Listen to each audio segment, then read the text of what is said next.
పహల్గామ్ ఉగ్రదాడి. దీనిని మనం జనరల్ టాపిక్‌లా కాకుండా ఎగ్జామ్ పాయింట్ ఆఫ్ వ్యూలో డిస్కస్ చేద్దాం. అంటే ఇరు దేశాల మధ్య జరిగిన ఒప్పందాలు, ఆ ఒప్పంద వివరాలు, అలాగే ఇరు దేశాలు తీసుకున్న చర్యలేమిటో ఈ వీడియోలో చూద్దాం. కాశ్మీర్‌లోని పహల్గామ్ ప్రాంతంలో ఉగ్రదాడి జరిగింది. ఇందులో ఒక విదేశీయుడితో సహా 26 మంది మరణించారు. ఈ ఉగ్రచర్యకు పాకిస్తాన్‌తో సంబంధం ఉండటంతో భారతదేశం ప్రతీకార చర్యలకు దిగింది. పాకిస్తాన్‌పై ఇండియా తీసుకున్న చర్యలు: మొదటిది, సింధు జలాల ఒప్పందంను రద్దు చేసుకున్నారు.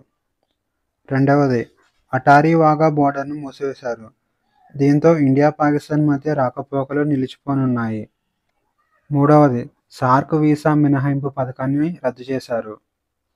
నాలుగవది, న్యూఢిల్లీలోని పాకిస్తాన్ హైకమిషన్ వారంలోగా భారతదేశం నుంచి విడిచి వెళ్లిపోవాలని పేర్కొన్నది.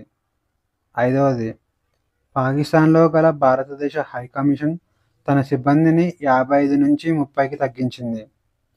ఆరవది, పాకిస్తాన్తో గల అన్ని వాణిజ్య ఒప్పందాలను రద్దు చేసుకుంది.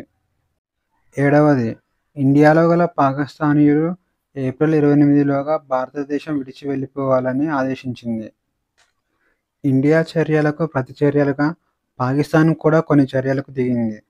వాటిలో మొదటిది, 1972 సంవత్సరంలో జరిగిన సిమ్లా ఒప్పందాన్ని రద్దు చేసుకున్నారు. రెండవది, అటారీ వాఘా బోర్డర్‌ను మూసివేశారు.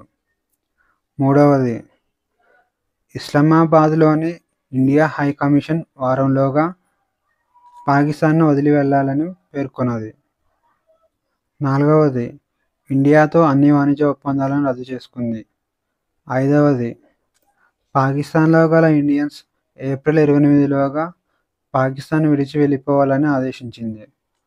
ఆరవది, పాకిస్తాన్లోని తమ గగనతలంలోకి ఇండియా విమానాలు రాకుండా నిషేధం విధించింది.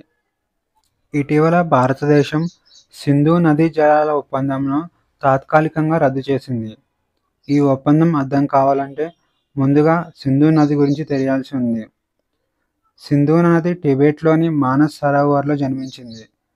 ఇది భారతదేశం గుండా ప్రవహించి పాకిస్తాన్లోని కరాచీ సమీపంలో గల అరేబియా సముద్రంలో కలుస్తుంది.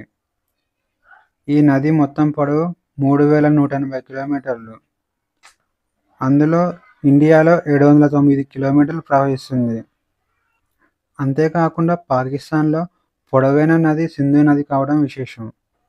ఇక ప్రపంచంలోనే 21వ పెద్ద నదిగా సింధు నది నిలిచింది. ఇక సింధు నదికి ఉపనదులు చూసుకుంటే, సింధు నదికి కుడివైపున గల ఉపనదులు వచ్చేసి గిల్లెట్, షోక్, షుగర్, హుంజీ, నుబా, నూరు. సింధు నదికి ఎడమవైపు ఉపనదులు చూసుకుంటే జీలం, చీనాబ్, రావి, బియాస్, సట్లెజ్. ఇది సింధు నది వ్యవస్థ గురించి షార్ట్ వ్యూ. ఇక సింధు నది జలాల ఒప్పందం ప్రకారం సింధు, జీలం, చీనాబ్ నదులపై పాకిస్తాన్కు హక్కులు ఉండేలా ఈ ఒప్పందంపై సంతకం చేశారు.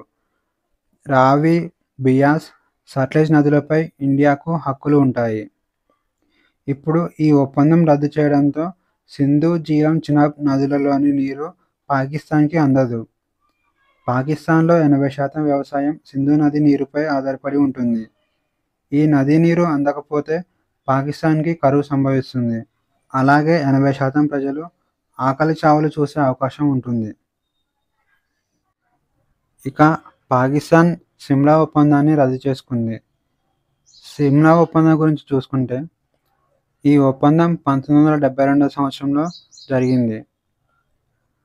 1971 ఇండియా పాకిస్తాన్ యుద్ధం తర్వాత జూలై 2, 1972 సంవత్సరంలో భారత ప్రధాని ఇందిరాగాంధీ మరియు పాకిస్తాన్ అధ్యక్షుడు జుల్ఫికర్ అలీ భుట్టో ఈ ఒప్పందంపై సంతకం చేశారు. ఈ ఒప్పందం ప్రకారం ఇరు దేశాల మధ్య శాంతిని నెలకొల్పడం ఈ ఒప్పందం యొక్క ముఖ్య ఉద్దేశం. రెండు దేశాల మధ్య హింసను దూరం చేసి స్నేహపూర్వక సంబంధాలను ఏర్పరచడం దీని యొక్క లక్ష్యం. ఏదైనా వివాదాలు సంభవిస్తే మూడవ దేశం ప్రమేయం లేకుండా ద్వైపాక్షిక చర్యల ద్వారా పరిష్కరించడం. ఇరు దేశాల మధ్య దేశీయ సమగ్రతను కాపాడటం మరియు రాజకీయ స్వాతంత్రాన్ని గౌరవించాలని ఈ ఒప్పందంలో ఇరు దేశాలు అంగీకరించాయి. 1971లో స్థాపించిన కాల్పుల విరమణ రేఖను లైన్ ఆఫ్ కంట్రోల్‌గా తిరిగి నియమించారు. ఈ లైన్‌ను ఏకపక్షంగా మార్చడానికి వీల్లేదు. ఇక లాస్ట్‌ది 93,000 పైగా పాకిస్తానీ యుద్ధ ఖైదీలను విడుదల చేయడానికి భారతదేశం అంగీకరించింది. పాకిస్తాన్ ఈ ఒప్పందం రద్దు చేయడం ద్వారా ఇరు దేశాల మధ్య హింస పెరిగే అవకాశం ఉంది. సిమ్లా ఒప్పందం రద్దుతో పాటు పాకిస్తాన్ తమ గగనతలంలోకి ఇండియా విమానాలు రాకుండా నిషేధించింది. ఈ నిషేధం ద్వారా ఇండియా కంటే పాకిస్తాన్‌కే ఎక్కువ నష్టం వాటిల్లుతుంది. ఇండియా విమానాలు వాళ్ళ గగనతలం నుంచి వెళ్ళటానికి మనం పాకిస్తాన్‌కి డబ్బులు చెల్లిస్తాం. పుల్వామా దాడి సమయంలో పాకిస్తాన్ 10 రోజులు తమ గగనతలంను మూసివేసింది. దీనికి పాకిస్తాన్ వందల కోట్ల నష్టం చూసింది. ఇప్పుడు పాకిస్తాన్ కరువు పరిస్థితిలో ఉంది. ఇలాంటి సమయంలో తమ గగనతలంను మూసివేస్తే పాకిస్తాన్‌కి అధిక శాతం నష్టం వాటిల్లుతుంది. ఇవి ఈ ఉగ్రదాడి సమయంలో తెలుసుకోవాల్సిన ముఖ్యమైన ఒప్పందాలు.